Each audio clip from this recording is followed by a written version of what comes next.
Bonjour à toutes, bonjour à tous. Je vais vous faire là un petit cours travail dirigé, comme si on était en cours, en fait, sur le choral. Alors, ça s'adresse donc aux élèves, donc de étudiants et étudiantes de deuxième cycle, première année et deuxième année. Voilà. Donc, je vous enverrai, comme je l'ai signifié dans mon message précédent, je vous enverrai le texte auparavant, la réalisation aussi, ainsi que le lien, bien sûr, pour cette vidéo.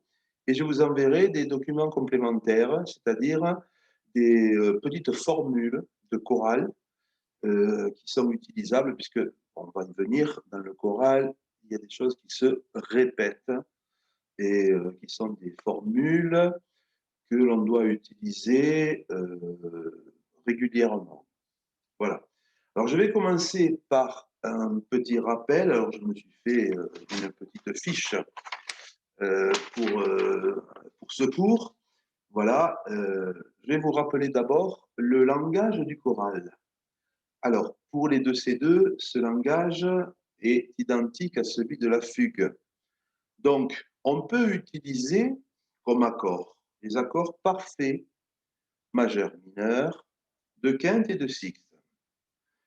On peut utiliser les accords de septième de dominante sous la forme de 7 plus, pardon, de préférence en note de passage, de plus 4, là aussi de préférence en note de passage, c'est-à-dire comme ceci, au lieu de faire, on fera plutôt, on fera passer le Fa. Voilà. L'accord de plus 6, par contre, est totalement interdit. Il faut le remplacer par son équivalent sans fondamental, c'est-à-dire l'accord plus 6, 3. Voilà. Dans cet accord plus 6, 3, on pourra y revenir lors des corrections. Voilà.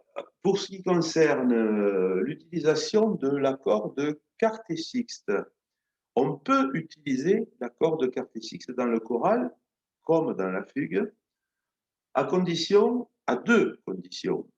C'est que la quarte sixte soit une quarte sixte de cadence qui soit placée sur le temps fort.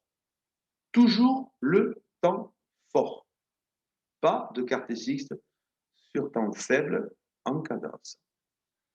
Voilà. Cette quarte sixte ne doit pas être précédée d'un accord du cinquième degré. Alors, je prends cet exemple. Je fais une quarte sixte en Do.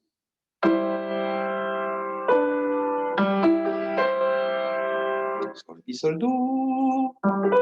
Voilà. Il ne faut pas qu'il y ait avant l'accord Sol 5. Ça, c'est pas possible parce que la carte sixte de cadence est faite pour réparer, justement, faire attendre en fait l'accord de résolution qui est l'accord 5. Donc plutôt 4, 1 ou 2, 3, 4. Ça marche aussi, bien entendu. Après, donc, en dehors de ces accords que je viens de citer, on peut utiliser les accords de septième d'espèce. Et là, donc, on peut les utiliser tous, de l'état fondamental jusqu'au dernier. C'est-à-dire 7, 6, 5, 4, 3, 2. Voilà. On peut aussi utiliser les accords de neuvième de dominante mineure sans fondamentale. Ce qui veut dire en fait les accords de septième diminué. Uniquement ça. Par exemple, dans une arrivée en Do majeur, je peux utiliser cet accord diminué. Fa dièse, 6, 5 barré. Une autre chose qui est importante. Là, on a parlé de tous les accords. On peut aussi avoir, c'est très important, les accords incomplets. Alors, je parle des accords incomplets pour les accords, essentiellement les accords chiffrés 5. C'est-à-dire que dans un accord chiffré 5, il faut avoir absolument la fondamentale et la tierce. La quinte n'est pas obligatoire. Mettez-vous ça dans la tête, la quinte n'est pas obligatoire. Ça évite souvent bien des fautes. Voilà. Et ensuite, il faut que je parle des notes étrangères. Les notes étrangères dans le choral, comme dans la fugue, pour vous, de ces deux, nous utilisons les notes de passage, les broderies, les retards, éventuellement l'anticipation, bon, c'est souvent à la fin que ça s'utilise ça, comme par exemple ceci. Voilà, mais pas d'appoggiature, pas d'appoggiature. Voilà, pour ce qui concerne donc le langage que nous utilisons dans le choral et dans la fugue. Alors, je vous propose tout de suite de commencer ce choral. C'est un choral que j'ai donné en mai 2016, qui est un choral de deuxième cycle, première année, mais qui peut être tout à fait adapté aux 2 années du cycle, première et deuxième année. Voilà, je vais d'abord en faire la lecture. Vous écoutez ceci.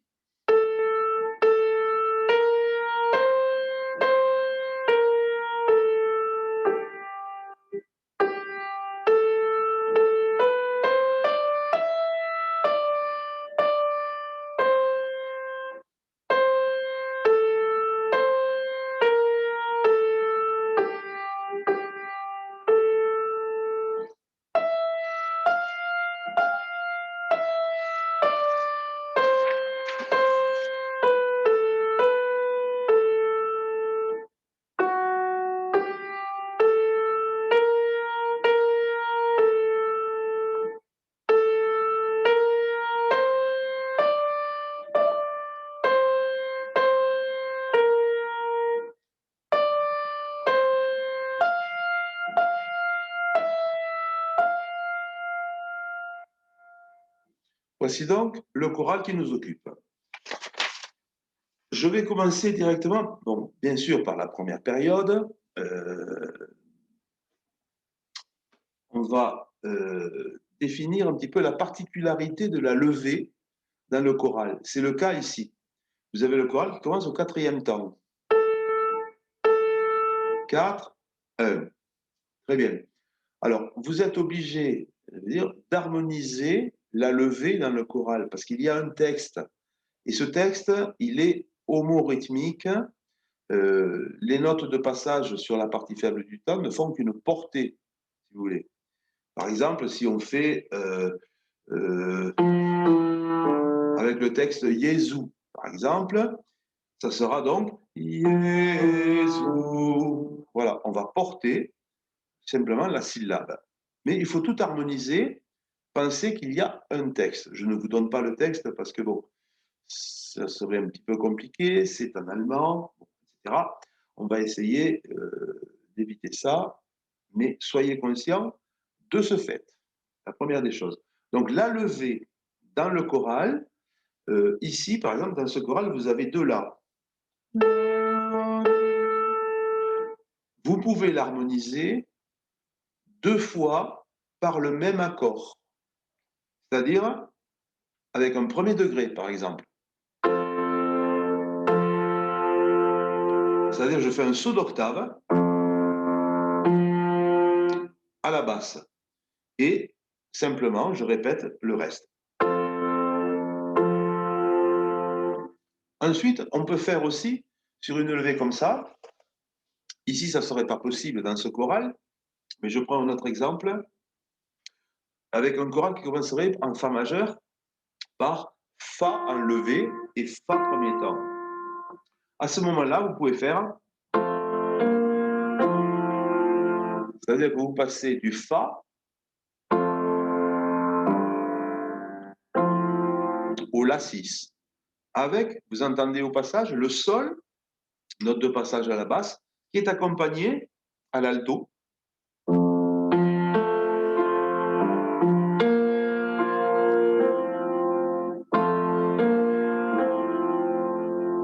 Voilà, on a un changement de renversement. Donc, cela est tout à fait possible. Voilà pour la levée. Alors, donc, maintenant, ce qu'on va faire, c'est qu'on va définir les cadences de ce choral. Alors, la première cadence, euh,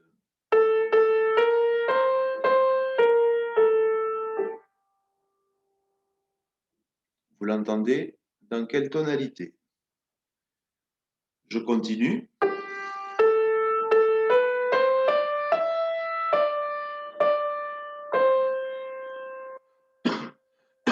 Pardon. Vous voyez, dans cette deuxième période, on a modulé. À vous de trouver la tonalité de la modulation et la cadence qui va avec. Je continue, troisième période.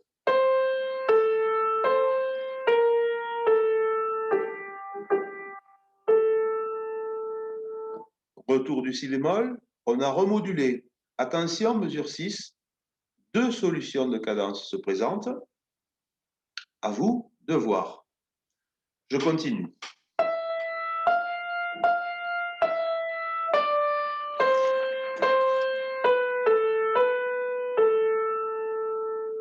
Bon, je pense que là, c'est clair au niveau de la tonalité et de la cadence. On continue, période suivante.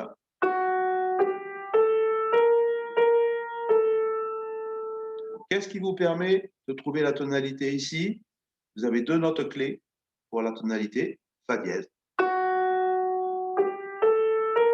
et si bémol. Quelle tonalité contient à la fois fa dièse et si bémol? Cadence, à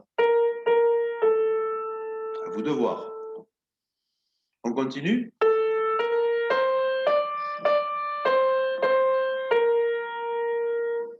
À nouveau, cadence. On est toujours dans les bémols. À vous de voir dans quelle tonalité on est. Il y a deux possibilités ici.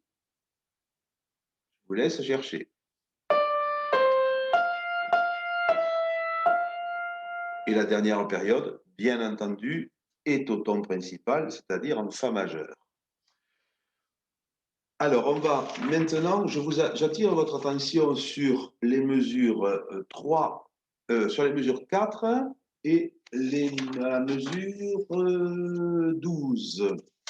Et les mesures 4, on arrive Ré, Ré, Do. Et mesure 12, on est sur Do, Do, Si. Voilà, ce sont des formules mélodiques au chant qui reviennent tout le temps. Voilà, vous les retrouverez dans le petit appendice que je vous enverrai avec des petites formules de chorale, voilà, dont vous pourrez prendre connaissance. Alors maintenant, je vais dire stop, c'est-à-dire que vous allez travailler, vous allez chercher vos cadences. Déjà, vous les mettez en place. Et je vous rappelle une chose, c'est que toutes les cadences dans le choral sont des cadences parfaites, des demi-cadences ou des cadences flagales. Il n'y a pas de cadence imparfaite. Il peut y avoir la cadence évitée, pardon, j'ai oublié celle-là, mais surtout pas d'accord renversé, d'accord parfait renversé, c'est-à-dire des sixtes. Ça, dans le choral, on le trouve jamais. Alors, il faut jamais dire jamais dans le choral, parce qu'on trouve toujours le contre-exemple, mais vraiment, pour l'instant, finissez sous vos points d'orgue avec des accords chiffrés 5. Voilà. Je vous abandonne provisoirement, je vous laisse chercher et je reviens. À tout de suite.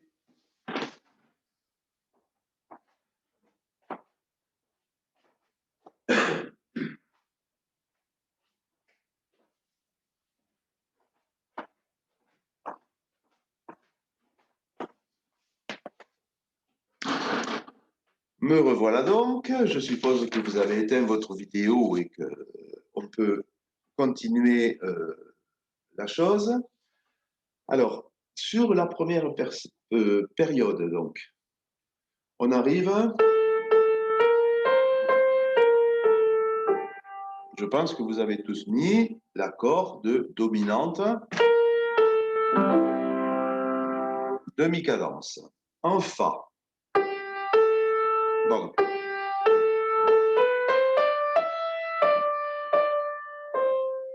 là, la modulation est évidente, avec le si bécard, vous êtes en Do majeur.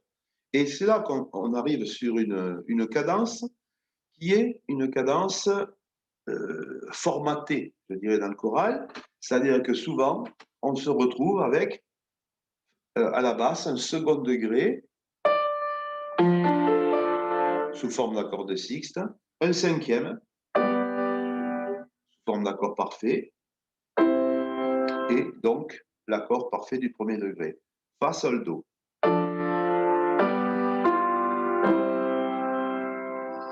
Il peut y avoir une variante de ça, c'est-à-dire qu'on peut mettre 2 fois le cinquième degré ici.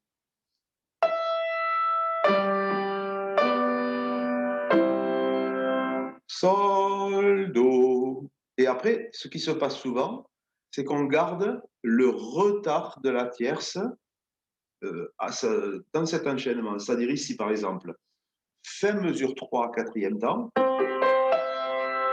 Voilà, je pourrais garder. Je garde le retard.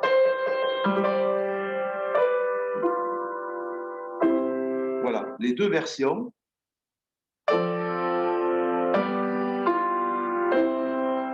Ou alors,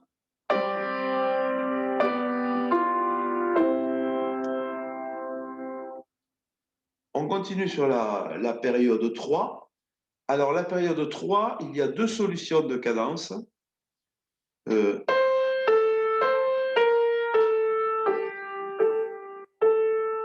Alors, il y a évidemment le si bémol qui revient.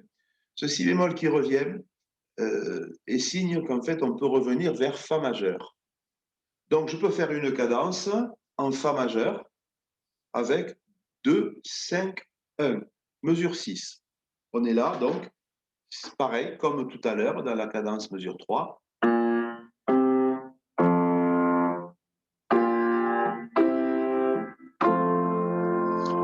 Vous entendrez ici que je mets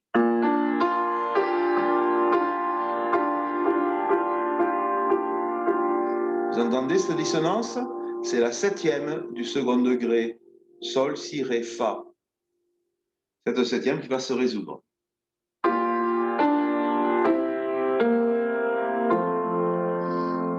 Voilà une utilisation des accords de septième d'espèce. Après, je peux faire une autre version de cette cadence, mesure 6. Je repars du second degré de Fa et après je le dirige vers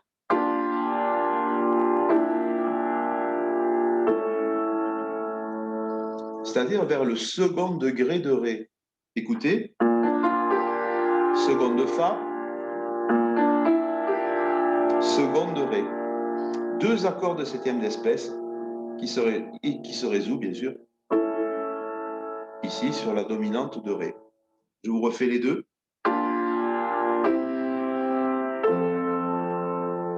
Ou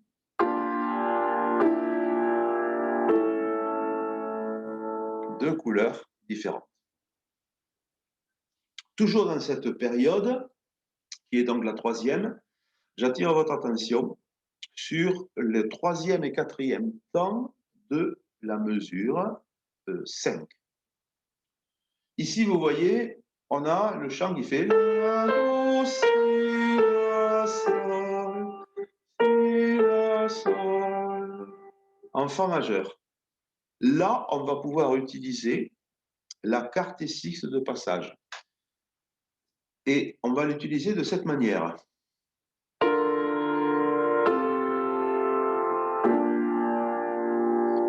C'est-à-dire qu'au niveau des degrés, vous avez le 4e degré avec un Ré chiffré 6 sous le Si bémol,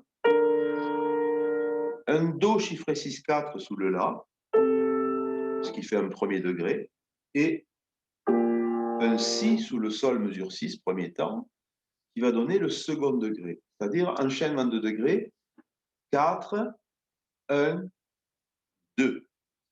C'est le seul cas de quartet sixte de passage qu'on peut utiliser dans le choral. Il n'y a pas du tout la quartet sixte de passage dans l'échange, si vous voulez. Voilà, je fais ceci. Voilà la quartet sixte au milieu de l'échange. Non, ça ne fonctionne pas. C'est juste un sixte parallèle dans ces degrés. 4, 1, 2.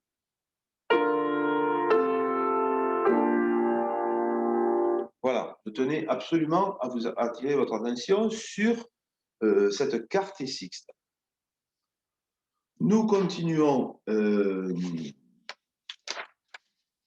sur la période suivante, qui est un petit peu longue, je reconnais.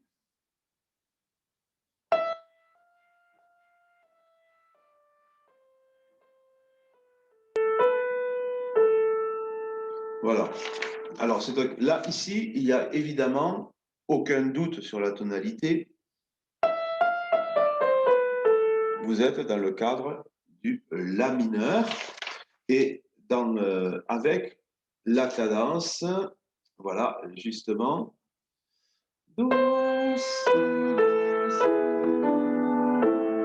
Là, vous aurez 5e degré, 1er degré. Bien sûr, vous ne pouvez pas faire 2e, 5e, parce que sinon, vous faites des quintes consécutives. Ce qui serait bien dans cette mesure 8 au 3e temps, c'est que vous ayez un retard de la sensible. Par exemple,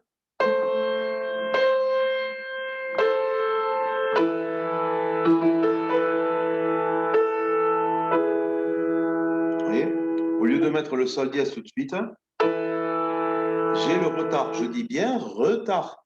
C'est-à-dire un retard, c'est préparé. Donc il faut qu'il y ait avant une note qui soit au moins de valeur égale au retard, sinon supérieure, pour pouvoir que ce soit vraiment un retard. On ne fait pas une appoggiature. Donc ici, par exemple, 2e temps de la mesure 8, La Do, je garde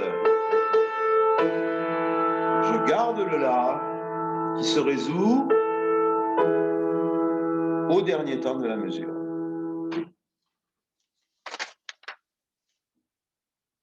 Voilà, on continue avec la mesure, enfin la période suivante. Donc,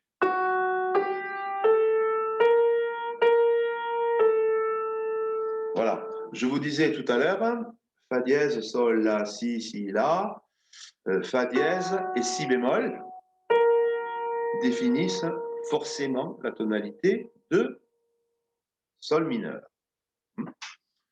Voilà, donc ici on a mesure 10, encore une fois, une formule cadentielle qui est à répéter quand vous avez ceci. Donc voici ce que ça fait.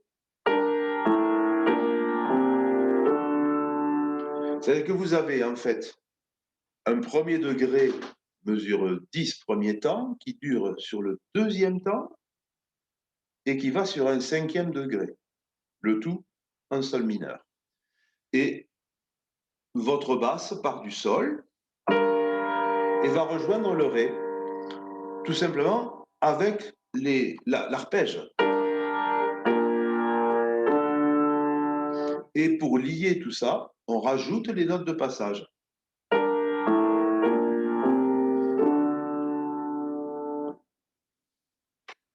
On continue, période suivante, avant-dernière période donc, la 6e.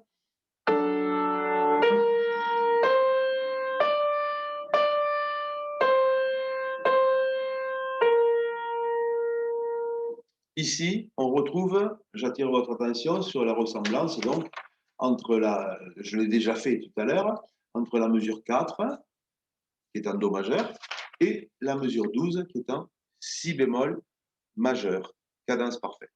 Ce sont les deux mêmes cadences.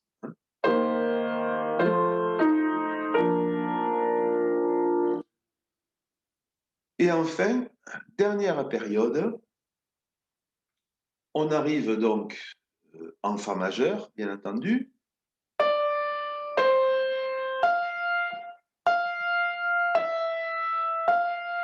Voilà, j'insiste sur la mesure 13, troisième temps.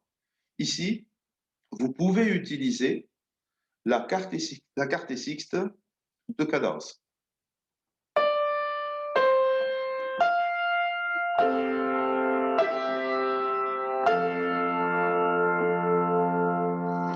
Voilà, uniquement dans ce cas-là, sur le temps fort. J'en ai terminé pour ce cours. J'espère avoir été le plus complet possible. Vous allez trouver des documents qui vont vous aider, que je vais joindre donc par mail dès que j'aurai obtenu le lien par rapport à cette vidéo. Voilà, je vous demande donc de réaliser ce choral à partir des indications que je vous ai données. Voilà, il vient en plus, c'est vrai, de ce que j'ai déjà donné comme travail, mais là au moins je sais que bon, vous êtes dans une certaine direction, vous savez à peu près ce qu'il faut faire. Voilà, donc vous aurez le corrigé. Évidemment, si vous voulez être efficace, il ne s'agit pas de le regarder tout de suite, ça serait mieux. Et ensuite, moi, une fois que j'aurai reçu vos travaux, bien entendu, corrigerai, je corrigerai vos travaux. Bon. Après, si vous avez d'autres questions sur le choral, je reste disponible, bien entendu. Voilà. La prochaine vidéo sera plutôt au 2C2 concernant l'approche d'une fugue. Voilà. J'espère que cette vidéo vous sera utile et je vous souhaite bon courage. Je vous dis à bientôt. Le plus tôt sera le mieux. Voilà. Allez, au revoir.